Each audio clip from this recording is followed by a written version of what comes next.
On my 26th birthday, I met my end. My stepmother orchestrated the tragedy by having my stepsister push me into a swimming pool. My fiancé watched helplessly as I, unable to swim, slowly submerged and suffocated. In those final moments, a voice whispered to me, offering a chance to return to the past.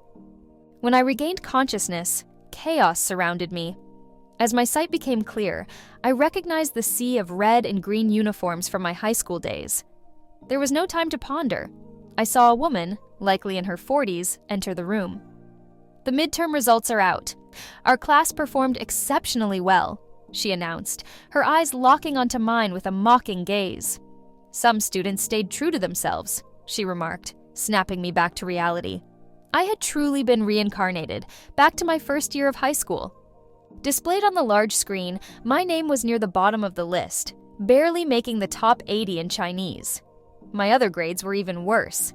I had been a struggling student, yet I was placed in the top class of the city's premier school solely because my father, Jason, was one of the city's top 3 successful businessmen. While others scored around 500 or 600, my mere 300 was untouchable, until my teacher Dora intervened. "Maria, stand up!" she demanded.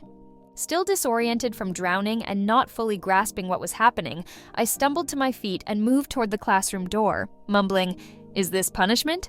Fine, I'll stay in the hallway." The room fell silent. The teacher hadn't anticipated my defiance. "Maria, what do you think this class is about? Come back here now!" she shouted, but it was too late. I was already stepping out when I collided with a girl at the door. Upon seeing her, my blood ran cold, and I trembled uncontrollably. "Hello, classmate," the girl greeted, but her warmth couldn't thaw my icy demeanor. Before me stood Jasmine, the same girl who had appeared the summer my kind mother passed away, taking away all my father's love and everything I cherished for 16 years.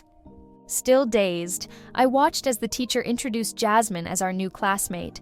Jasmine nervously opened her mouth to speak, but I approached her and slapped her across the face, a gesture held in for 10 years, now unleashed. The class gasped, and the teacher quickly pulled me aside, tears in her eyes.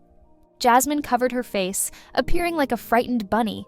If I hadn't known her malicious nature, I might have been deceived by her innocent facade. After my mother's death in my previous life, I realized Jasmine's presence was deliberate. The tearful girl before me knew who I was. In my past life, I had been foolish enough to overlook her true intentions and even confided in her. "Maria, have you lost it? Why did you hit the new student?" the teacher scolded. I glared at Jasmine and replied coldly, "No reason. I just felt like hitting a bitch." Furious, the teacher escorted me to the office for a reprimand. As we walked, memories from my previous life flooded back. In the latter half of my first year, Jasmine had become my classmate. She was frail, her big watery eyes often half lowered. My reckless nature meant I barely paid her any attention. But the day she transferred, I was harassed by some thugs on my way home. Jasmine appeared just in time, threatening to call the police and scaring them off. From then on, I considered her a good friend, protecting her and even introducing her to my mom. Thinking of my mother now brought a wave of sadness and suffocation. Back in the present, the teacher continued, "You are my student and not at liberty to be so unruly in class." I nodded without sincerity, but she added earnestly, "Jasmine comes from a single-parent home and has had a tough life. You may not understand, but you should respect her." I empathized with her plight, but saw her as a manipulator. Although she lacked a father, her mother had been capable. Tired of the teacher's lecture, I feigned remorse as I left. She sighed. "Maria, you're a good kid, but you should behave like a student." I began to question whether she was as strict as I remembered. Back in the classroom, I saw Jasmine sitting next to me, seemingly oblivious to the slap, smiling as she greeted me. Enraged, I kicked her chair hard. "Can't you see? Move aside!" My hostility made her too scared to speak during class, giving me time to reflect on my rebirth. The heavens had granted me a second chance, not to bully others, but to live my life impressively and ensure Jasmine never slipped away with her deceit.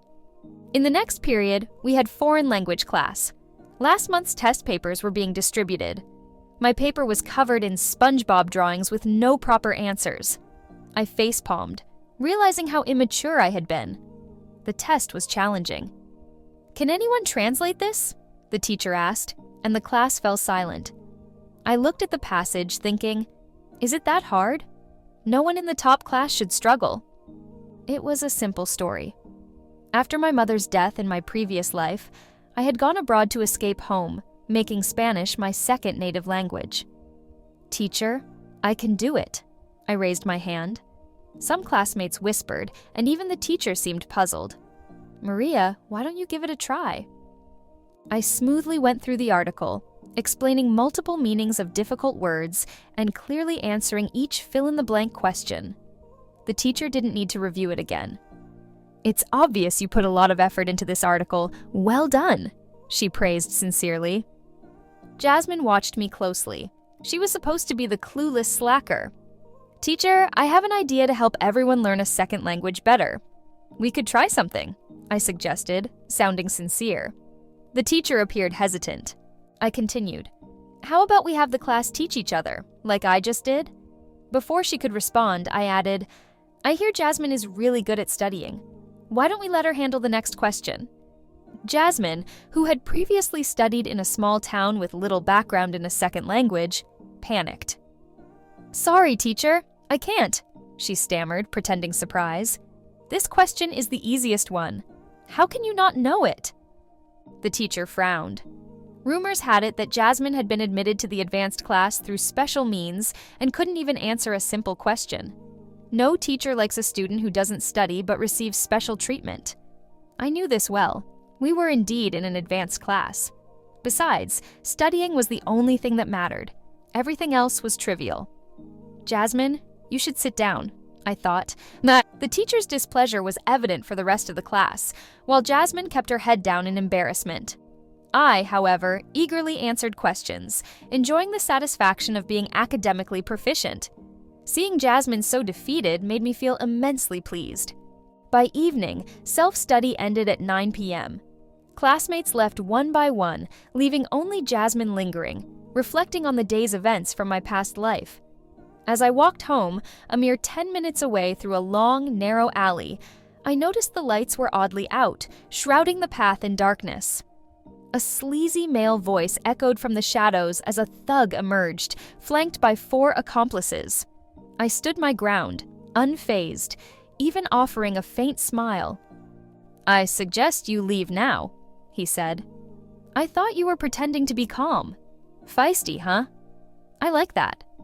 He reached out to touch my face just as a familiar voice intervened. "Don't touch her." Jasmine lingered at the path's end, clutching her phone tightly.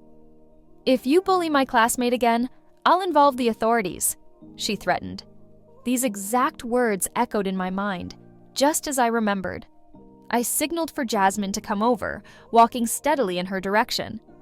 Upon reaching her, I swiftly took her hand and gave myself a slap.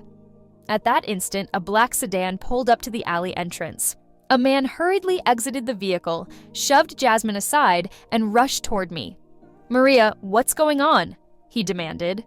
The aggressor fled in a panic, leaving Jasmine standing bewildered with tears streaming down her face. I glanced up at the man before me. "Dad, I was so frightened. I didn't do anything to my new classmate," I explained. He looked perplexed. "I don't understand why she's picking on you when she hasn't bullied anyone before. Jasmine always acted like the victim." I had intended to ensure Jasmine had no choice but to follow her destructive path. Meanwhile, Jason had just left his job to pick me up after my call. He hadn't anticipated seeing his daughter surrounded by troublemakers and being slapped by someone else. Before reaching the school, he shot a stern look at the girl beside me, anger intensifying when he recognized it was Jasmine. "Jasmine taught you to mistreat my daughter like this?" he questioned. Jasmine quickly denied it, waving her hands. "Uncle, it's not what you think. I didn't do anything." "Are you saying my daughter slapped herself? Do you think I'm blind?" Jason responded sharply, pulling her aside. I could faintly hear him declare, "I didn't enroll you in an advanced class to learn bad behavior. Tell your mother I won't be coming over anytime soon." I realized my once respectable father had already started something with that woman by now. "Dad, do you know my new classmate?" I asked innocently, looking up at him. Jason's demeanor shifted slightly, struggling to conceal his feelings in front of me. "Of course I don't know her, but since she's been bullying you, I need to reprimand her." "But she's your new classmate after all," he continued, attempting to defend Jasmine. I quickly interjected, "Don't worry, Dad. I'll get along with my classmates." He looked somewhat surprised. "Maria, you're becoming more considerate," he remarked. I smiled genuinely, knowing that Maria had matured and wanted to make him proud. Inside, however, I felt a chill and a wave of nausea. "Maria, I've been so busy lately that I haven't spent much time with you. I promise to be more present," Jason added, a trace of guilt in his expression. But all I felt was revulsion. A decade of heartbreak left me numb to further pain. Only vengeance could provide some relief. Back at home, I passed by the swimming pool that had submerged me in my previous life, feeling dizzy. The house remained as I remembered it, thankfully without any sign of Jasmine. "Maria, you're back," a familiar voice called from upstairs. I froze, looking up and waiting as footsteps approached until my gentle mother's face appeared. "Mom!" I couldn't hold back the tears, rushing upstairs to embrace her tightly. "I missed you so much." Emily seemed startled. "Maria, what's wrong?" I cried, releasing the tears of my past life. In my previous existence, before graduating high school, Jasmine's mother, Helen, had frequently come over to antagonize us. Jasmine had gained Jason's favor, and they had completely taken over our family home. The day I returned from college entrance exams, I found my mother at the bottom of the stairs, with Helen standing triumphantly on the second floor. "Your mother fell down the stairs herself. She was so careless," Helen sneered. "My mother never reached the hospital and died before she could say her final words to me." After my mother's passing, Helen and her daughter took over our home, occupying the second floor. I lashed out, but all I received was a harsh slap from Jason and a stern warning, "Don't disrespect your Aunt Helen. From now on, we are family." That was the beginning of my nightmare. Years later, Jasmine took my fiancé on her wedding day, confessing that Helen had pushed my mother down the stairs and that my father had known all along. In a fit of rage, I fought Jasmine, who then pushed me into the swimming pool where I drowned. "Why are you crying like this? Did someone bully you at school?" My mother comforted me, holding my shoulders and wiping away my tears. My heart felt warmed, believing no one would dare harm your daughter, Mom. "I just missed you. Missed me," I replied. After just one day, of course, I missed her deeply. Snuggling with my mother, soaking in her warmth, Jason approached. "What are you two crying and laughing about?" he asked. He rarely interacted with us. In my last life, on this very day, he was likely with Jasmine and her mother. Less than a week later, my mother received a call from Helen confirming Jason's affair. Emily, gentle on the surface but strong within, had a major fight with Jason.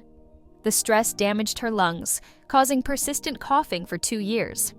In this life, I had disrupted Jasmine's plans, but I wasn't sure what Helen would do next. I began studying diligently and noticed that Jasmine was never a good student. She struggled to keep up in classes and often didn't understand much despite attending regularly. Honestly, she was quite dull. In my previous life, she relied on my influence to get by, but this life was much tougher for her. A regular assignment was due before the break. "Jasmine, what's wrong? Why haven't you submitted your work?" the group leader asked, visibly annoyed and treating her like garbage. "I'm almost done. Just give me a bit more time, okay?" Jasmine pleaded, looking pitiful. But such acts only tarnish her reputation among teenagers. I stood up slowly, deliberately knocking over a cup of water that drenched her papers. "Oops, looks like you'll have to start over," I said with a playful wink. She clenched her fists, ready to explode, but managed to hold back and shed a few tears. "Maria, what did I ever do to you? What did she do to me?" she cried. "That's a great question," I replied.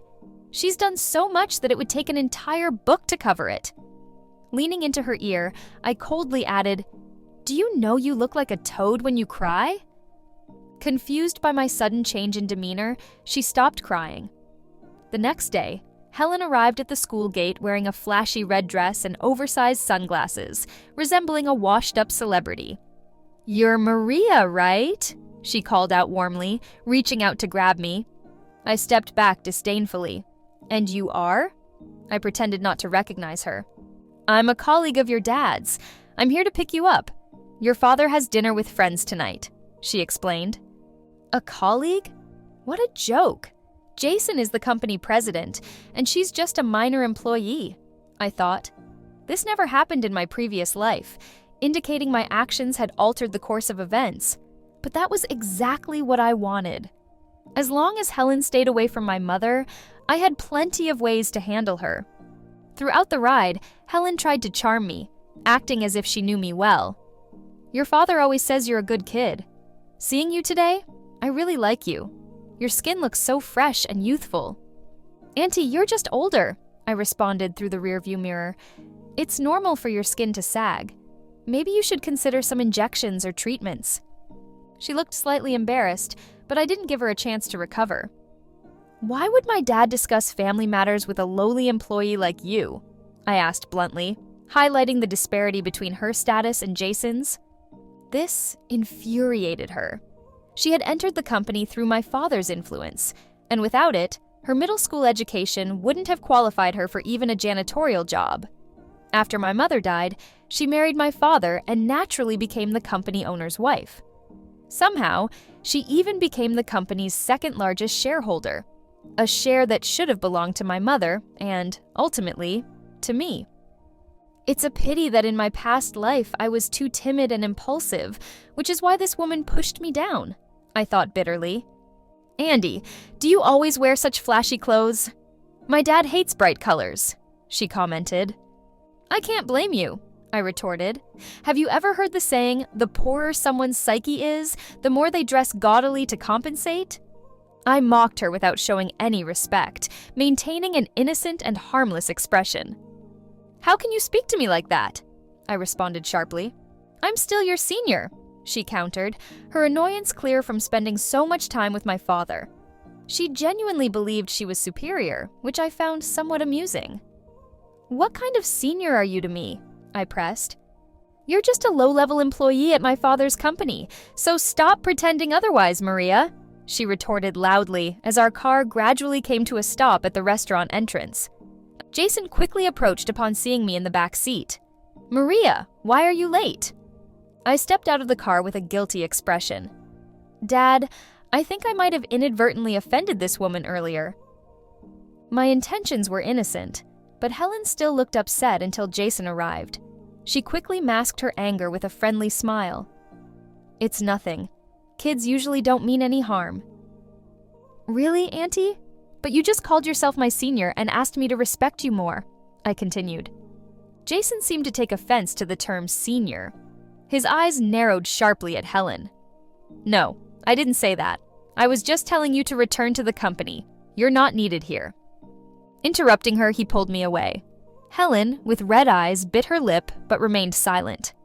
I was well aware of my father's nature: hypocritical, power-hungry, and distrustful. His authority was absolute, especially towards those close to him.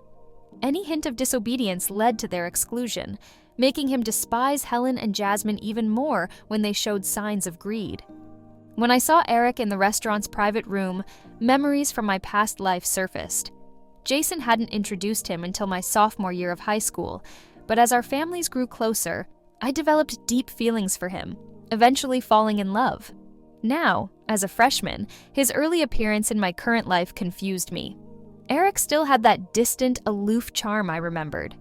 In my previous life, I was infatuated with him for 2 years, even getting engaged. After my mother's death, he was my only source of hope, despite never officially acknowledging my feelings and remaining indifferent. Later, he became involved with Jasmine and callously blamed me for preventing him from marrying the woman he loved. Seeing Eric and Jasmine together in a hotel shattered my heart, leaving me breathless. I ended the engagement abruptly, but my selfless act didn't earn his favor. At the engagement party's deserted garden, He allowed Jasmine, his fiancé, to push me, who couldn't swim, into the pool and watched me struggle. "Maria, someone like you should have died long ago," he said cruelly. Those harsh words echoed until I found myself face to face with him again. "Hi, I'm Eric." "Hi, I'm Maria. Please take care of me," I greeted warmly, shaking his hand. Seeing his astonishment, I realized why he had chosen Jasmine over me in my past life. After my mother's passing, I had become overly dependent, viewing him as my only support, not realizing it was toxic. Eric had been a significant factor in my suffering until my death. "Maria, didn't you know? Eric attends your school now. If you need help, feel free to ask him," someone informed me. Eric quickly added, "I'll take care of you, Maria." I felt a chill of scorn. "I should be the one looking after you, Eric. There's a long way to go, but I'll take good care of you." The meal lacked flavor as I was preoccupied with healing my mother's emotional wounds. My father's affair with Helen was undeniable, but I wanted to protect my mother from further pain. A week later, midterm exams arrived. Previously, I had been at the bottom of the class, but this time I had climbed into the top 30. My math still needed work. Despite 2 months of hard study, I only scored a 90. I glanced at Jasmine's name, unsurprisingly at the bottom of the list. Everything seemed to be going my way. My grades improved, my mother was still alive, and Jasmine and her mother couldn't cause trouble. For now. However, when I arrived home, something felt off. Before entering, I sensed something unusual and heard items being shattered. Inside, my mother sat on the sofa, eyes closed, whispering in pain. "Jason, you want a divorce?" It was inevitable. My mother had discovered his affair. I rushed in, took the prearranged medicine from my room, and offered it to her with water. "Mom, please don't be upset. Take the medicine first, okay?" Perhaps too calmly, she took the medicine and followed me upstairs. I glanced back at Jason. Despite my deep-seated hatred for him, I feigned comfort. "Dad, I'll talk to Mom. It's not the time to sever ties with Jason yet." I couldn't allow my mother to endure this trauma again. My composed demeanor seemed to soothe Jason, who then stormed out, likely thinking of how Helen would have a restless night. When I entered my mother's room, she was lost in thought. The first thing she said was, "Maria, are you hungry?" Tears welled up as I embraced her. "Don't worry, I'll always be here for you." She had already sensed something. "You knew about it already, didn't you?" she said, smartly deducing that my recent improvement was connected. I nodded, tears filling her eyes, and my usually graceful mother cursed Jason for his cruelty towards me. Even now, she puts me first. "Mom, I've grown up," I said, offering her a cup of warm water. In our past lives, Helen and Jasmine had tormented us, but I had forgotten how strong my mother truly was. "Look at this. I did really well." I showed her my report card. 6th place. "How did you improve so much?" she asked, confused but then joyous. "Mom, it feels like I've had a breakthrough in my studies. These problems seem easy now, and those messy life issues will be easier for us to handle," I explained. Her eyes filled with tears as her strong facade crumbled. She covered her mouth and cried softly. "Maria, you're too young to understand these things," she murmured, gently brushing my forehead. "Don't worry, darling. I won't let anyone bully you." In my past life, Jasmine had already infiltrated our family, securing my father's favor through support. Helen was bold enough to directly contact my mother. This time, Helen had timed an intimate message to Jason perfectly, ensuring my mother saw it. Fortunately, I was present to diffuse my mother's anger. Jason might be foolish, but even he could see through Helen's schemes. The next day, Jasmine arrived at school as usual, appearing self-satisfied and looking down on me. I called Jason's office but discovered he wasn't there, nor was Helen. After school, I noticed a car picking up Jasmine. I recognized it as one from Jason's company. I intended to follow her but bumped into Eric instead. "Maria, I heard your grades have significantly improved. Congratulations." I wasn't interested in him. I just wanted to catch up with Jasmine, I replied, but he kept talking. I heard you struggle with math. Need any help? In my past life, Jason had arranged for Eric to tutor me, and I had fallen for him. I was about to decline, but then changed my mind. Mindy smiled sweetly and agreed. Sure, I'd appreciate that. Thinking deeply, only a few things could truly provoke Jason. One was Helen's pregnancy with a boy. Jason had long desired a son, hoping it would erase his unhappiness. Helen had previously miscarried due to a dog allergy, a reaction caused when a dog brushed against her, leading to the miscarriage. It wasn't anyone's fault. Karma, they say. But for me, it was a chance for revenge.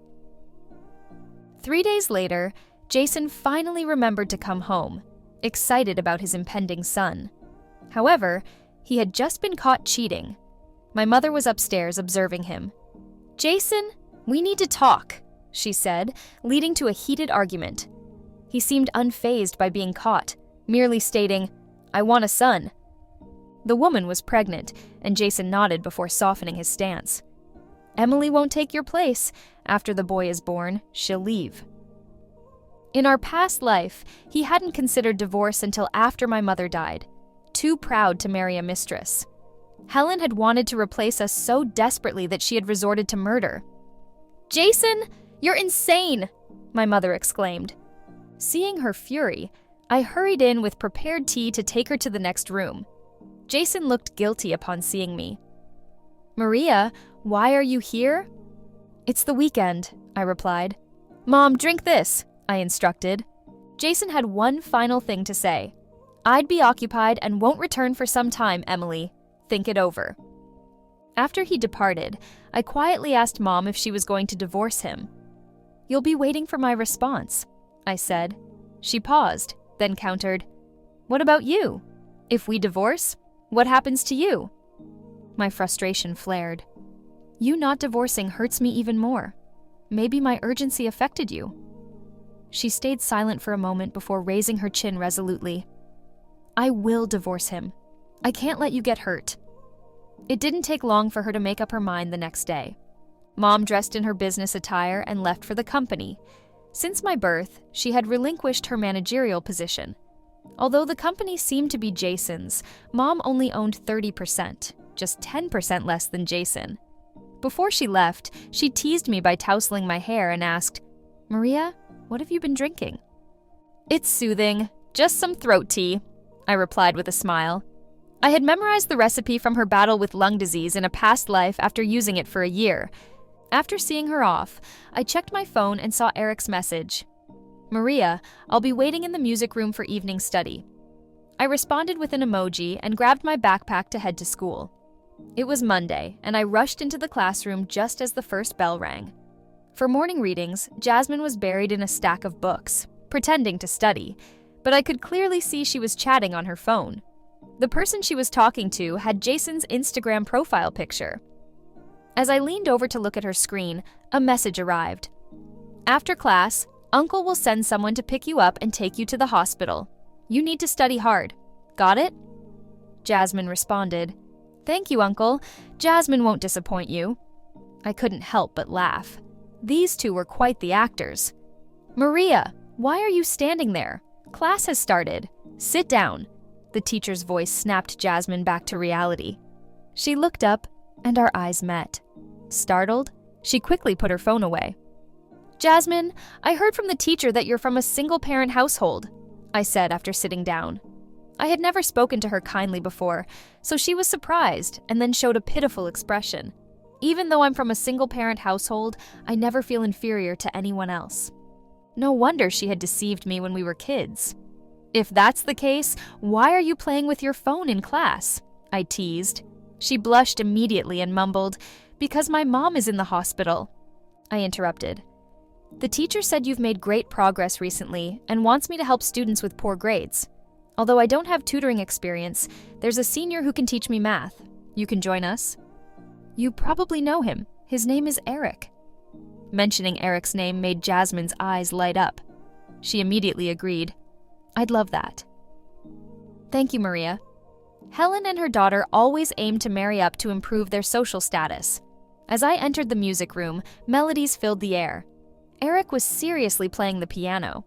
The handsome boy, bathed in sunlight, resembled a teen drama's male lead, but I felt nothing but disgust when I saw him. In contrast, Jasmine was staring at him, blushing. She had dressed up today, with her hair loose over her shoulders and a touch of makeup, looking quite charming. Eric looked up, his gaze shifting from me to Jasmine, clearly impressed. Exactly what I wanted. Eric had been instructed by his father to win my favor for our family's future alliance, but I was never his type. He ended up spending a year on me before getting close to Jasmine. In this life, I would openly tie them together, preventing any secretive behavior. Eric, this is my classmate Jasmine. We're here to learn from you. You don't mind, right? I said sweetly, acting friendly.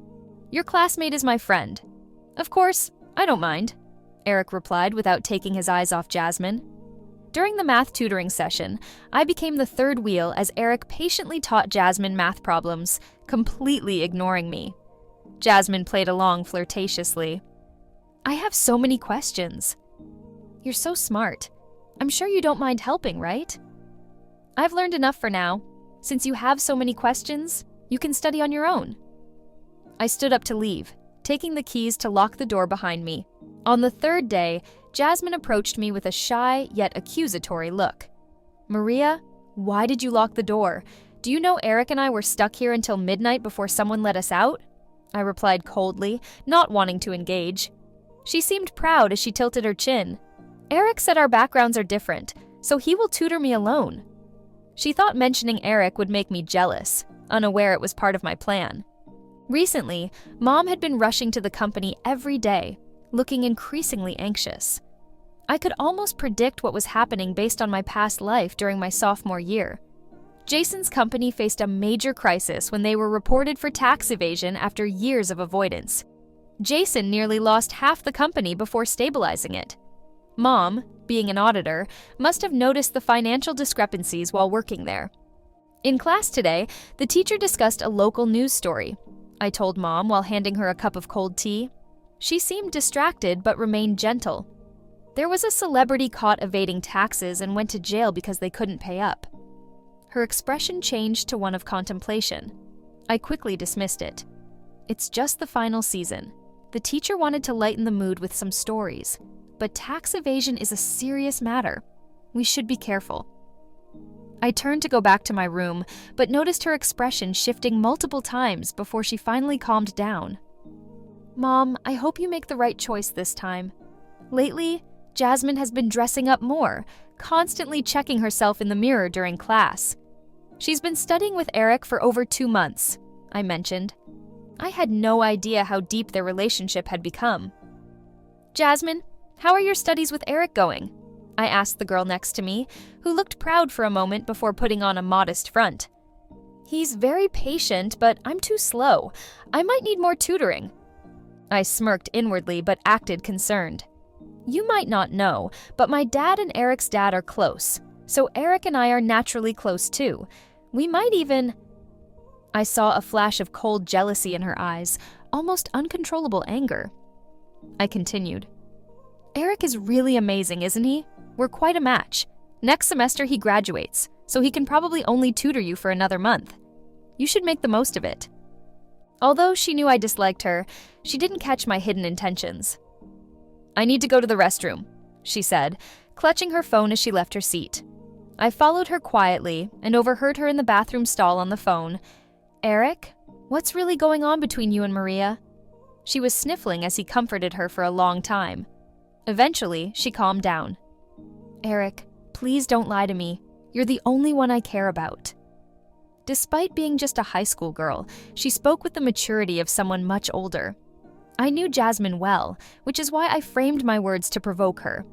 When she returned, she looked pale but smug. I acted clueless and said, I asked Eric to come over this weekend to tutor. Do you want to join?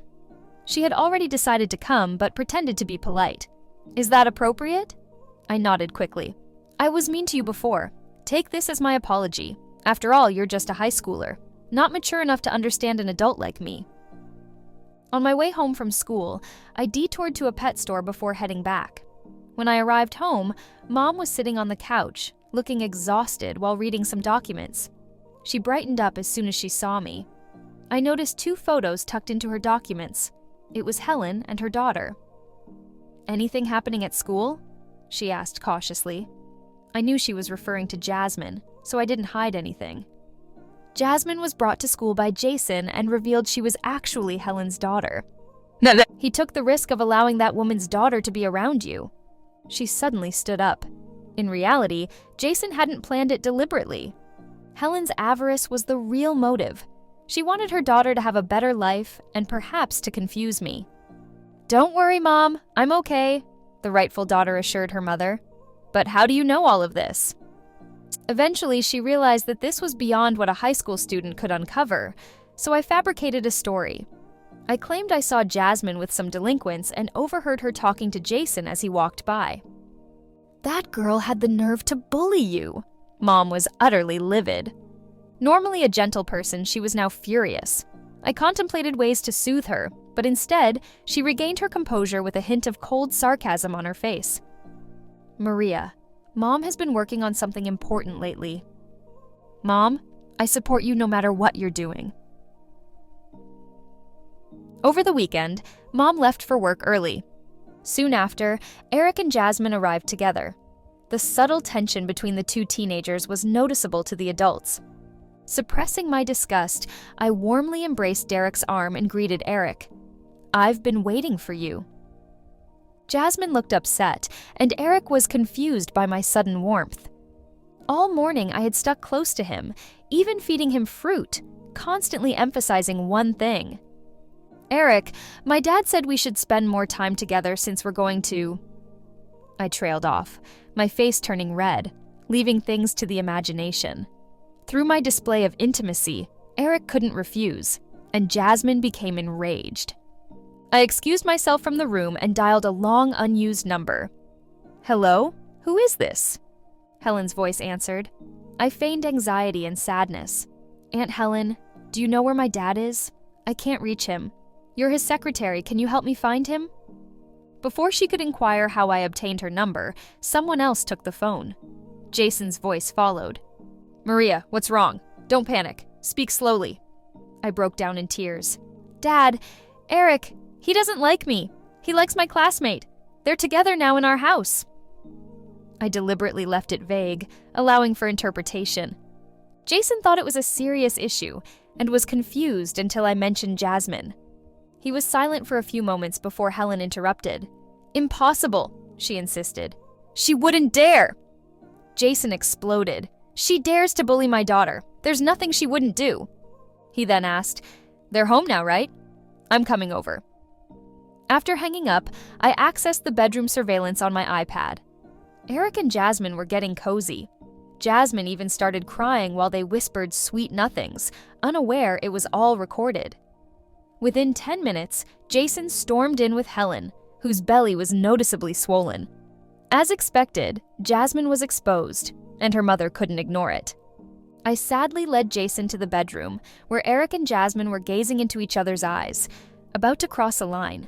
The worst part was Eric's bold words. "Jasmine, don't worry. Maria is nothing compared to you. You're the only one I like." Jason pulled them apart forcefully. Helen was stunned, leaning against the table, but my eyes were fixed on 2 felted dolls on the table. Amid the chaos, I slipped them into Helen's pocket. When Mom returned, Jason confronted her. "How dare you let them into our home? Everyone from my past life is here, leaving me overwhelmed with emotions." Eric tried to explain. "I'm here to tutor Maria. We're classmates." Jason ignored him, slapping Jasmine. "You slut! Jasmine ruined his plan to pair me with Eric." He was furious. Helen tried to protect her daughter but was pushed aside, ending up on the floor. Mom and I stood apart, watching as Helen struggled, clutching her swollen belly in agony. "My stomach hurts," Jason said as he lifted her, his hand stained with blood.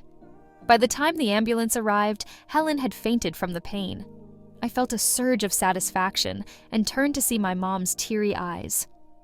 "Mom, what's wrong?" I hugged her, worried by her hoarse voice. "Maria, I don't want you involved in this mess. Mom can handle it. She can handle everything. What exactly? That day, Helen was taken away, and Eric returned home dejected when Mom spoke those words. I saw pain and conflict in her eyes.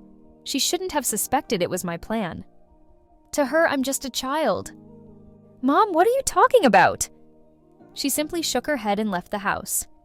Helen's baby was undoubtedly lost after all the toys I placed in her pocket were made of pure dog hair, but Jason believed it was Jasmine and Eric who sabotaged her. Jasmine's face was swollen from his slaps, yet it didn't quell his rage over losing his son. Uncle, it wasn't me. It was Maria who called me to your house for tutoring. You're still dragging my daughter into this. Was it my daughter who made you and Eric act so improperly? When Mom and I arrived at the hospital, this is what we witnessed. I felt a rush of satisfaction, knowing that after this, no matter what Jasmine did, she couldn't win Jason's heart back. However, Mom was unusually calm, which worried me. Facing Helen and her daughter, she remained mostly silent. Even Jason began to feel somewhat ashamed. Emily, have you made up your mind? The baby's gone. What's there to consider? Mom's voice was cold. Serena, were you hoping I'd accept this woman and let two women serve one man? Helen slowly regained consciousness and immediately feigned innocence. I didn't mean that. I just love Jason. I don't need any status. But Mom chuckled coldly. It's not your turn to speak yet. Why does Mom seem so decisive and formidable now? In my memory, she was always gentle and kind.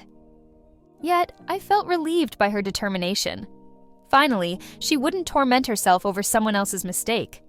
She then pulled out a document. Divorce papers. Sign them! Jason panicked instantly, never expecting his obedient wife to be so resolute. He wasn't holding on to Mom. He was clinging to his 30% stake in the company. I'm not getting a divorce, he protested, tearing the papers into pieces. But Mom remained unmoved, laughing coldly. Jason, I gave you a chance. After we left the hospital, she returned to her gentle demeanor. The one I remembered, Maria. Don't do anything unnecessary. Leave the rest to me.